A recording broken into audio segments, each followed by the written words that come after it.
Nada sumbang terhadap sistem pembelajaran online muncul.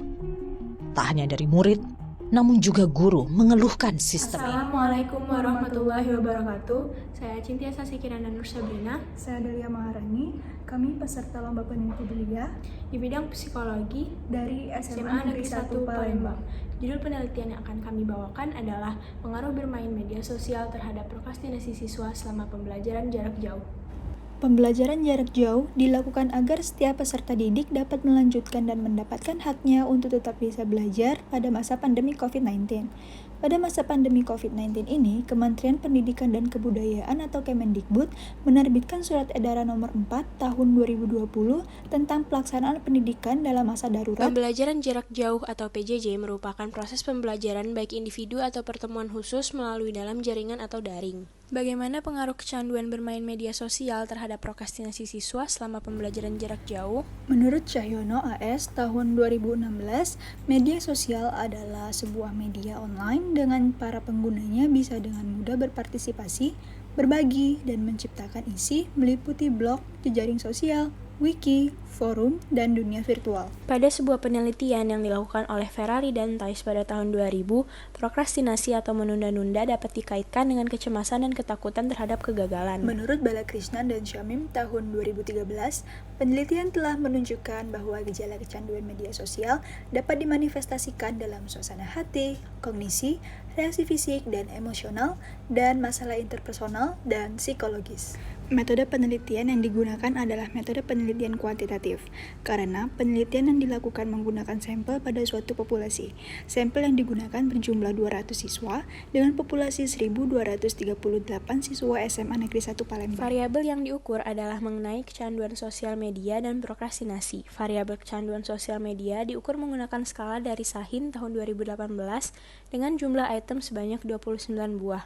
Sedangkan untuk prokrastinasi diukur menggunakan skala dari Lay tahun 1986 dengan jumlah item sebanyak 20 buah. Jawaban skala berbentuk Likert dengan rentang sangat setuju hingga sangat tidak setuju. Data akan disajikan dalam bentuk tabel dan diolah dengan bantuan aplikasi SPSS 25 for Windows. Tabel 1 umur sampel penelitian. Berdasarkan tabel di atas dapat diketahui bahwa mayoritas sampel 29% berusia 15 tahun dengan jumlah sampel sebanyak 58 orang. Sedangkan minoritas sampel 0,5% berusia 13 tahun dengan jumlah sampel sebanyak 1 orang. Tabel 2 jenis kelamin sampel penelitian. Berdasarkan tabel di atas dapat diketahui bahwa mayoritas sampel 61% berjenis kelamin perempuan dengan jumlah sampel sebanyak 122 orang. Sedangkan minoritas sampel 39% berjenis kelamin laki-laki dengan jumlah sampel sebanyak 78 orang. Berdasarkan tabel di atas dapat diketahui bahwa mayoritas sampel 43% memiliki tingkat kecanduan terhadap sosial media yang sangat rendah dengan jumlah sampel sebanyak 86 orang. Sedangkan minoritas sampel 0% memiliki tingkat kecanduan terhadap sosial media yang rendah dengan jumlah sampel sebanyak 0 orang.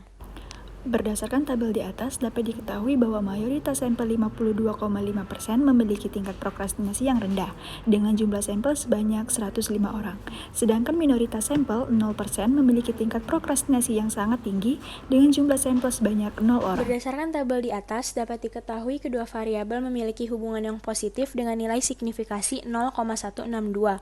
Hal ini berarti semakin tinggi penggunaan sosial media semakin tinggi pula prokrastinasi. Berdasarkan nilai tersebut, diketahui media sosial berpengaruh sebesar 16,2% terhadap prokrastinasi. Tinggi rendahnya prokrastinasi seseorang tidak hanya dipengaruhi oleh media sosial saja, ada beberapa hal yang dapat mempengaruhi prokrastinasi. Dari faktor eksternal, pemberontakan terhadap kontrol dari figur otoritas, pengalaman dari suatu kelompok, dan model-model sukses maupun kegagalan. Faktor internal meliputi fear of failure, fear of success, fear of losing the battle, fear of attachment, dan fear of separation. Dengan demikian, dapat disimpulkan bahwa terdapat hubungan antara kecanduan bermain sosial media terhadap prokrastinasi siswa selama pembelajaran jarak jauh. Hal ini berarti semakin tinggi penggunaan sosial media, semakin tinggi pula prokrastinasi. Demikian paparan presentasi penelitian yang bisa kami sampaikan. Terima kasih atas waktu dan perhatiannya. Wassalamualaikum warahmatullahi wabarakatuh.